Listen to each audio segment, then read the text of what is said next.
Assalamualaikum warahmatullahi wabarakatuh.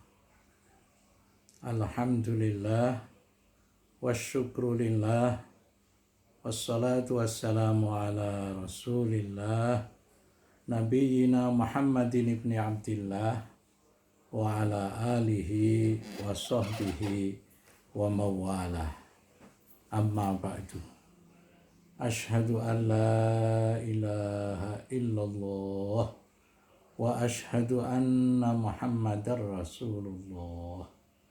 Raditu billahi rabba wa bil islami dina wa bi Muhammadin nabiyya wa rasula.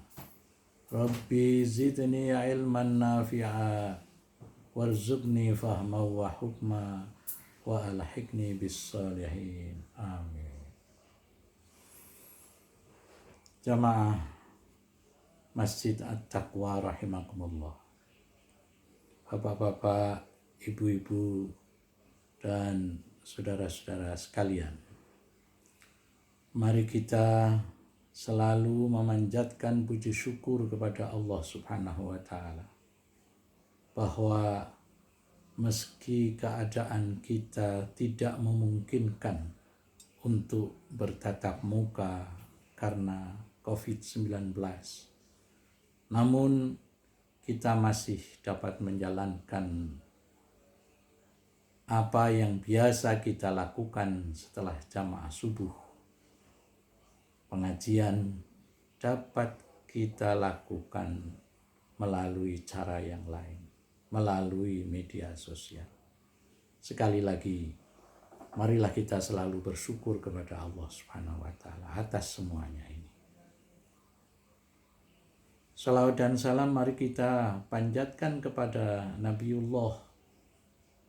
kita panjatkan kepada Allah Subhanahu wa taala untuk Nabiullah Muhammad sallallahu alaihi wasallam, untuk para keluarganya, para sahabatnya, dan juga untuk para pengikut-pengikutnya. Kita berdoa kepada Allah, mudah-mudahan kita yang ngaji pada kesempatan kali ini menjadi bagian dari pengikut-pengikutnya itu. Jamaah Jumu'ah rahimakumullah. Pagi ini saya ingin melanjutkan apa yang saya mulai dari Ramadan yang pertama subuh yang lalu. Kali ini adalah subuh Ramadan yang kedua. Saya ingin menyampaikan bahasan tentang Asmaul Husna Ar-Rahim. Apa maknanya? Bagaimana kita dapat meneladani Ar-Rahim itu di dalam akhlak kita? An-Nabilusi dalam kitabnya Mausu'ah Asma'illahil Husna menyatakan Ar-Rahimu Rahimul Akhirah.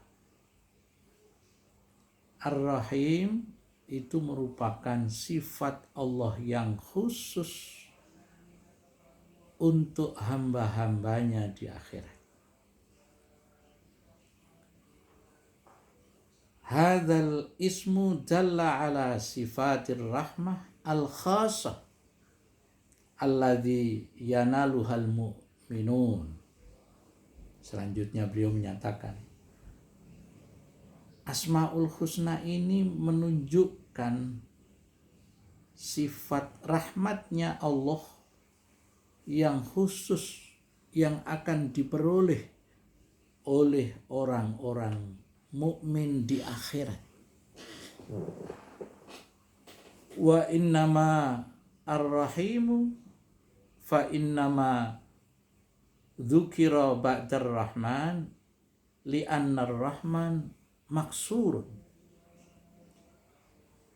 Adapun ar-rahim sebagai salah satu Asmaul Husna disebut sesudah Ar-Rahman, misalnya di dalam basmalah, Ar-Rahman, Bismillahirrahmanirrahim, itu karena Ar-Rahim ini sangat terbatas. Sifat yang terbatas yang menjadi milik Allah Subhanahu wa Ta'ala, yang terbatas di akhirat tadi. La yumkinu ayyusamma insanun bismirrahman, juga terbatas. Tidak seperti terbatasnya Ar-Rahman yang tidak bisa dipergunakan oleh manusia. Tapi Ar-Rahim terbatas untuk manusia di dunia yang juga beriman. Jamaah Masjid At-Taqwa rahimakumullah. Ada banyak kutipan yang saya ambil dari An-Nabilusi, yang beliau menyatakan warahmatul khas allati dalla alaihi ismur rahim syamilat ibadahu al-mu'minin fid dunya wal akhirah.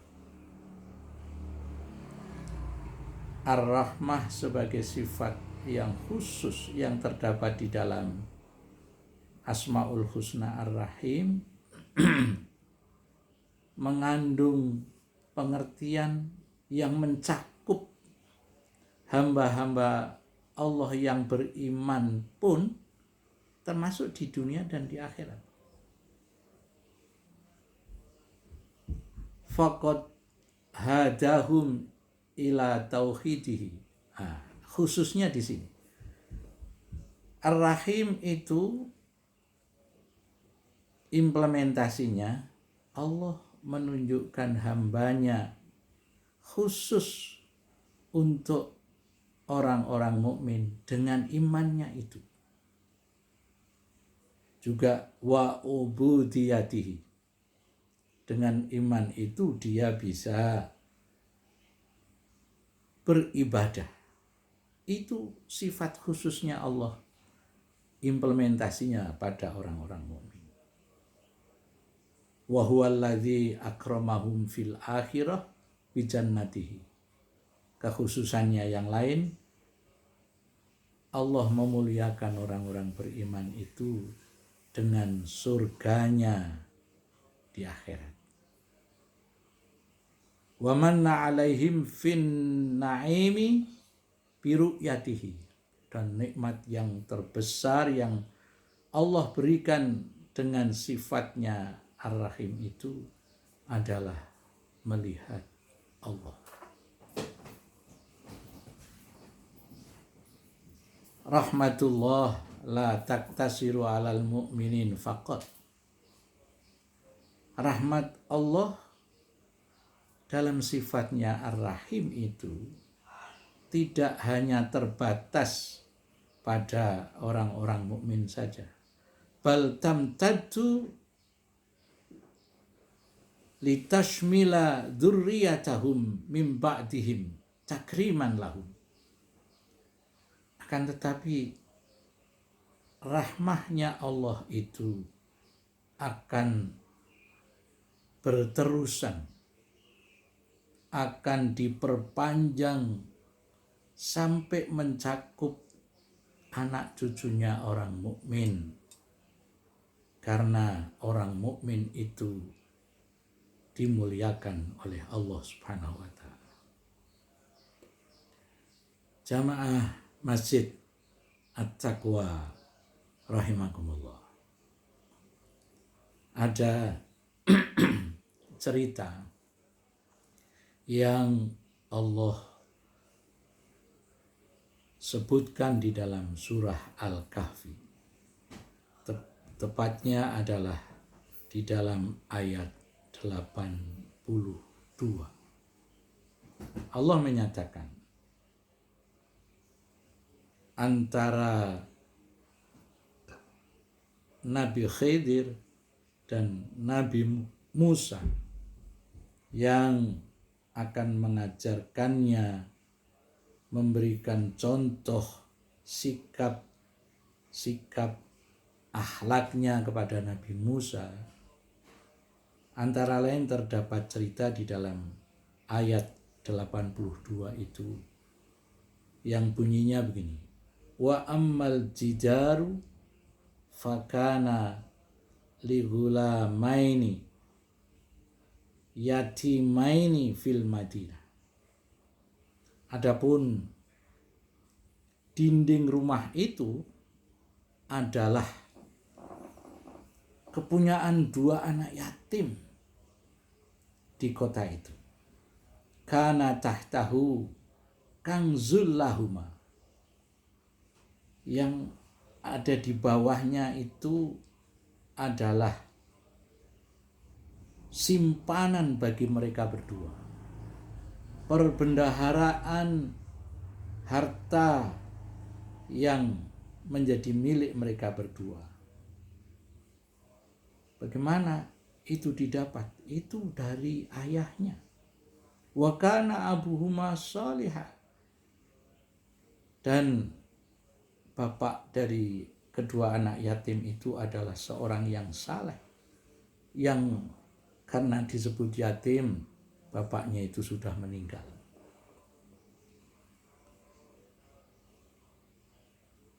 Tapi bapaknya itu adalah orang yang saleh.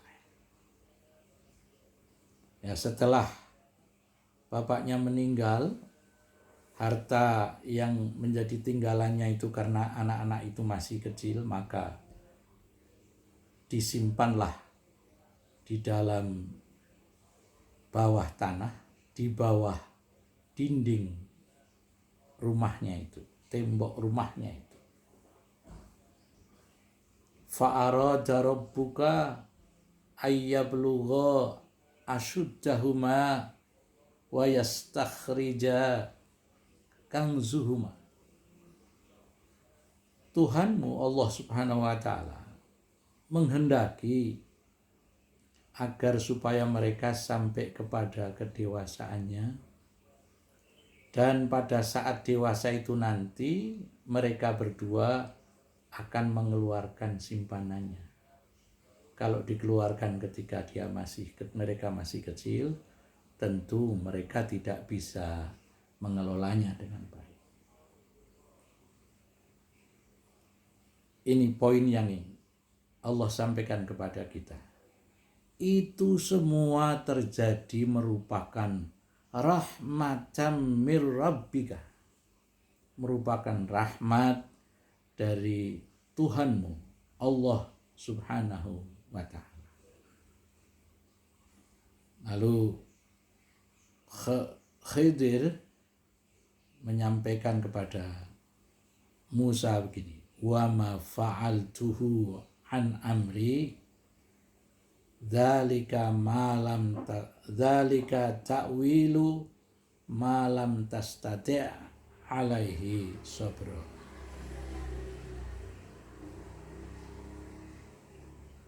Apa yang aku lakukan mengenai urusanku yang terakhir, sebelumnya sudah ada beberapa hal. Yang terakhir ini tentang soal tembok ini, itu aku lakukan karena perintah Allah Subhanahu wa ta'ala. Dan itulah yang kamu tidak tahu, sehingga kamu tidak bisa sabar menghadapi saya. Jadi poin yang ingin saya sampaikan di sini terkait dengan ayat dan cerita itu adalah bahwa rahmah Allah termasuk menyelamatkan anak yatim. Bagaimana anak yatim itu diselamatkan harta bendanya? Ayahnya diberikan ilham yang menggerakkan hatinya, yang diteruskan dengan perbuatannya untuk menyimpan hartanya itu, di bawah tanah. Apa yang dapat dipahami dari kisah Musa dan Khidir ini? Salah satunya adalah bahwa rahmah Allah untuk sebagian hanya bisa ditangkap oleh orang-orang tertentu yang memiliki kedalaman pikiran.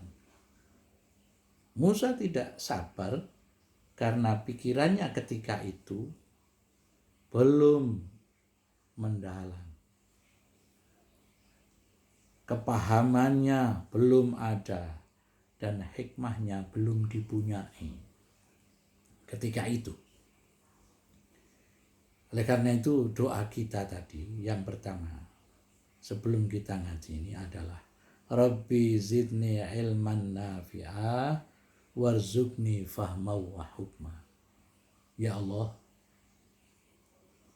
tambahkan kepadaku ilmu yang bermanfaat. Ilmu yang bermanfaat itu yang dapat menggerakkan hati kita beriman. Warzuqni fahma wa hukma. Ilmu itu kecuali bermanfaat, punya kedalaman tertentu yang berbentuk kepahaman. Ada yang lebih dalam lagi, wa hukma dan hikmah. Hikmah itu ilmu yang tertinggi, pengetahuan yang tertinggi sebagai implementasi karunia Allah kepada orang-orang yang dipilihnya.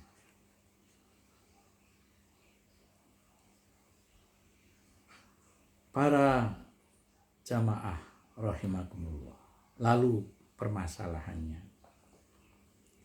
bagaimana kita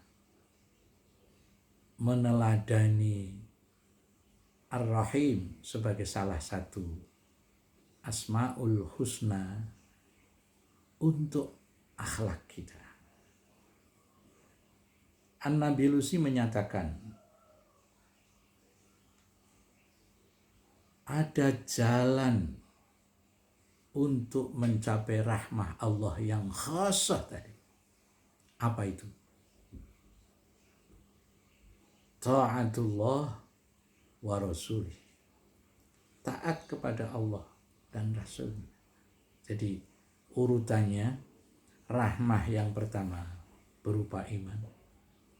Kemudian iman itu akan menggerakkan ketaatannya kepada Allah dan Rasulnya. Dan kalau seseorang sudah tergerak hati dan perbuatannya untuk mentaati Allah dan Rasulnya, itulah yang merupakan jalan bagi dia untuk mencapai rahmah Allah yang khas, yang ada di dunia maupun di akhirat, yang digambarkan oleh An-Nabilusi di atas tadi. Makanya kita mesti mengingat firman Allah di dalam surah Ali Imran misalnya, wa ati'ullah war rasul la'allakum turhamun. Taatlah kepada Allah dan Rasulnya, dan dengan taat kepada Allah dan Rasulnya itulah kalian akan mendapatkan rahmah Allah. La'allakum turhamun. Itulah oleh An-Nabilusi disebut thariqah ila rahmatillah al-khas, jalan untuk mendapatkan rahmah Allah secara khusus. Kemudian akhlak yang kedua. Akhlak yang kedua yang ditunjukkan oleh An-Nabilusi menyimpulkan dari beberapa ayat dan hadis. Beliau menyatakan, ayyam tali al-mu'minu qalbahu birahmatil wala'i wariqil wafa allati tadfa'u ila hubbil mu'minin. Kalau ingin mencontoh akhlak yang didasarkan pada Ar-Rahim, kita orang mukmin mesti memenuhi hatinya. Hati yang penuh dengan rahmat, yang antara lain bentuk rahmatnya itu berupa kesetiaan kepada sesama mukminin. Birahmatil wala, yaitu sayang yang berbentuk kesetiaan, wariqil wafa, dan sensitif pada keadaan orang-orang mukmin. Itulah akhlak yang meneladani asma Allah Ar-Rahim. Makanya disebutnya rahmatul wala wariqul wafa, itu dua-duanya yang sebenarnya satu juga ada, yaitu rahmat. Allati tadfa'u ila hubbil mu'minin, yang menjadikan kita dapat mencintai orang-orang mukmin. Omong kosong orang yang hatinya penuh rahmah, kalau rahmahnya itu tidak tercurahkan kepada sesama mukmin. Dan tercurahkannya rahmah pada orang mukmin itu berupa kesetiaan kepada mereka, terutama kesetiaan pada janji-janjinya. Kalau kemudian menjadi suami istri, ya setia satu sama lain dalam koridor perkawinan. Warikil wafa, dan sensitif untuk menyampaikan sesuatu. Begitu tahu ada orang lain yang susah, lalu hatinya tergerak untuk memberikan sesuatu, menolong pada dia.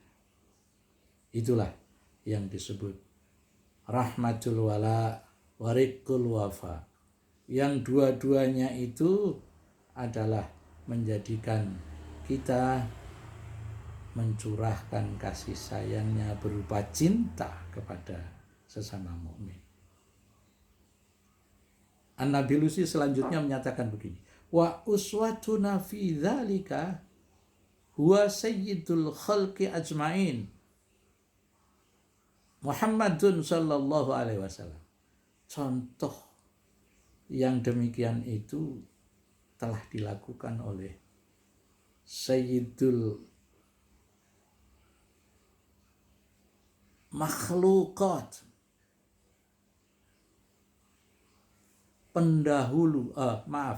penghulu dari semua makhluk-makhluk Allah seluruhnya, ajma'in.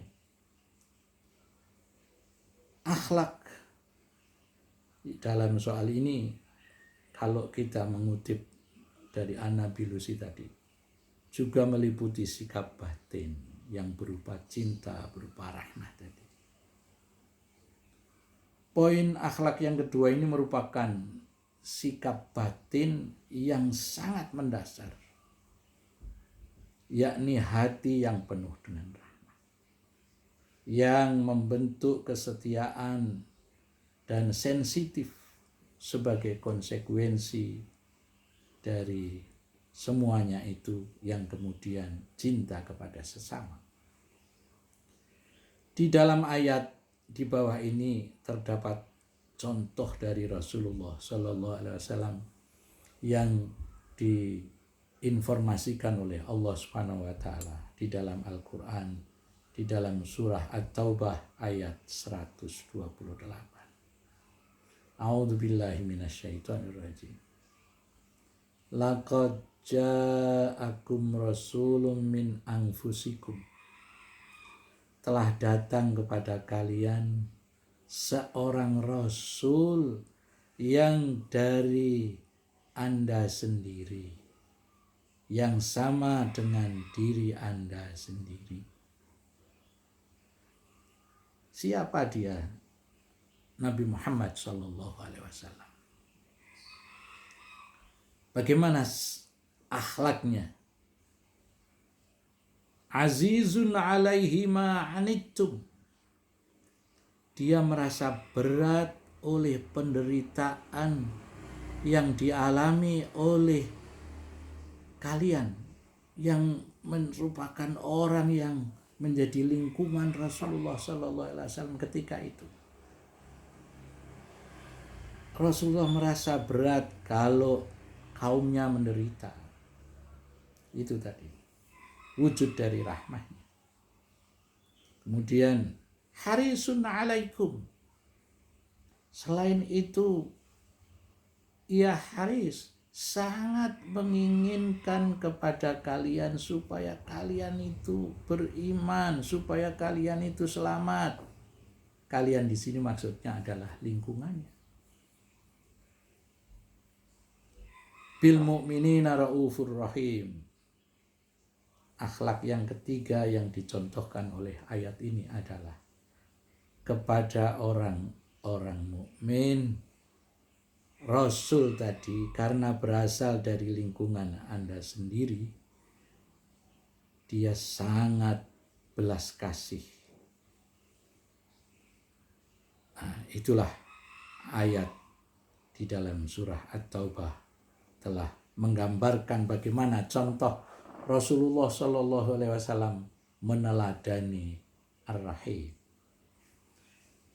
Ada memang dari ulama dari bangsa Indonesia ini untuk menutup keterangan ini saya kutipkan. Beliau menyatakan begini, adalah Al-Mukarram Bapak Quraisy. Beliau menyatakan begini, menjadikan rahmah sebagai ciri pribadi, itulah akhlak meneladani Ar-Rahim.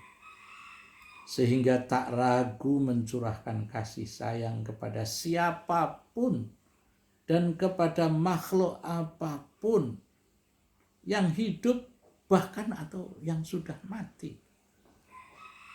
Ini saya kutip secara tidak langsung, bukan kutipan langsung yang merupakan kalimat beliau karena panjang. Kemudian beliau menutup keterangannya di dalam Asmaul Husna itu, buku Asmaul Husna yang saya kutip itu menyatakan begini, rahmah yang dimiliki oleh orang mukmin yang akan mendapatkan rahmah khassah dari Allah Subhanahu wa taala itu ibarat matahari yang sinarnya, kehangatannya tanpa kikir dan tanpa bosan terus disinarkan, dihangatkan dunia ini dengan tidak membedakan siapapun dan apapun. Mudah-mudahan Allah Subhanahu wa taala memberikan taufik dan hidayahnya sehingga kita dapat mengamalkan apa yang kita bahas pada pagi hari ini. Wallahu a'lam bishawab. Wassalamualaikum warahmatullahi wabarakatuh.